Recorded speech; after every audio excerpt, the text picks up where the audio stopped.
Hello guys! Dito tayo ngayon sa bukid at kukuha ng titingin tayo ng gulay. Dahil alam nyo ba, sa Manila, di ba, mahal-mahal ng gulay. Dito, kinukuha lang. Tara!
Ito pwede itong ano to, pwede itong gulayin.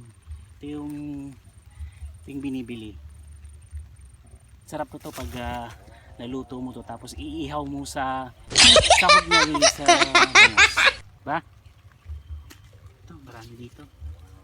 Kaso yung iba medyo matatanda na.